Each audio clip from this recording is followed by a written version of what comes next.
J'ai envie de donner aux autres, en fait, ce que je n'ai pas eu étant jeune. Ma visite en super-héros et raconter mon histoire, peut-être que ça les aidera, eux, à surmonter la leur.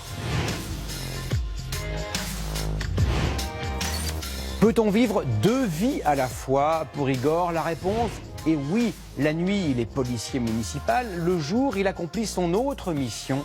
Il se transforme en super-héros pour rendre visite aux enfants hospitalisés. Nous l'avons suivi en policier dans les rues de Bussy-Saint-Georges et dans son costume de Spider-Man à l'hôpital Necker à Paris. Il intervient notamment dans le service de réanimation où 7710 enfants ont été hospitalisés l'an dernier. Super portrait signé Joséphine de Vendée, Michael Merle et Serge Joux. Qui a dit que les super-héros n'existaient pas? Dans les couloirs de cet hôpital pour enfants... Bonjour, ça va jeune fille? Tu vas bien? Nous en avons croisé un. J'essaie de leur apporter de la joie, de la bonne humeur, leur faire oublier leur pathologie, même si c'est que 10 minutes. Qui a ramené un autre cadeau. Ils s'accrochent à ça et ça leur donnera une force supplémentaire. Ça fait un genre de placebo en fait. C'est moi qui te remercie. Sans un mot, dès que je vois un sourire, à ce moment-là, je sais que j'ai touché... j'ai réussi à le toucher en plein cœur. Une créature surpuissante passe de chambre en chambre avec la force d'un enfant qui lui-même a guéri. En fait, j'ai fréquenté les hôpitaux, on va dire, plus d'une dizaine d'années. J'ai fait des allers-retours. J'avais un asthme très, très sévère. J'aurais aimé qu'un super-héros vienne. Donc c'est pour ça d'ailleurs que je l'offre aux enfants aujourd'hui. En bon super-héros, il a une double vie, un métier à côté. Igor est policier municipal. Moi, dans mon travail, je viens en aide aux gens. Ça va avec l'esprit des super-héros. Les deux univers sont liés. C'est sa façon à lui, d'être un super-héros, à plein temps. Il passe ses nuits à veiller sur son quartier. Depuis 16 ans, dans les rues de sa ville, Bussy-Saint-Georges, attentif. Il faut faire attention à tout parce que c'est vraiment notre rôle de faire en sorte que la ville soit fluide. On a une intervention rue de Chaland, des personnes bloquées dans un ascenseur. C'est cette proximité qu'il aime. Être celui qu'on appelle au secours en premier. Vous nous entendez? D'accord, donc en fait là on attend les pompiers, c'est la police municipale. Et même quand les pompiers sont là, c'est plus fort que lui. C'est déjà arrivé qu'une personne au premier, une dame âgée fasse un malaise. Là j'ai arrivé de monter par le balcon. Le fait d'intervenir, d'aider les gens, c'est une vocation, ça s'invente pas en fait. Un quart d'heure plus tard, mission accomplie. Ils nous ont bien aidés, ouais. Merci. Cela fait 16 ans qu'Igor est dans la police municipale, mais toujours de nuit. Parce que la journée, il crée. Là, c'est le Spider-Man noir, en fait, c'est le côté obscur de Spider-Man. Là, vous avez le costume de Superman. 47 modèles uniques, tous faits maison. Ne lui parlez pas d'acheter des déguisements, il ne serait pas assez fidèle. Public.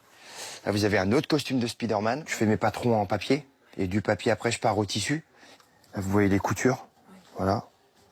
Ça, c'est des costumes, c'est introuvable dans le commerce. Le but, en fait, c'est que les enfants croient dur comme fer qu'ils ont affaire aux vrais personnages. Le temps d'un anniversaire, d'une fête, il devient Spider-Man, Deadpool, Captain America.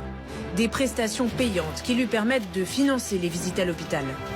Le reste, c'est de la récup. Par exemple, le cœur d'Iron Man, il y a des pièces de machine à laver et des pièces de voiture dedans. Une passion d'enfant réveillée il y a 6 ans, dans le quotidien d'un homme un peu perdu après un accident de travail. Ça a été une période un peu sombre de ma vie, on va dire. Et puis j'ai été transporté en fait par ces films et le soir même, dès que le film est fini en fait, j'ai pris un bloc-notes, j'ai commencé à prendre des notes. Et puis j'ai commencé à regarder ce que j'avais comme tissu. Et puis en fait, j'ai commencé à créer mon premier costume. Au super-héros, Igor s'est immédiatement identifié.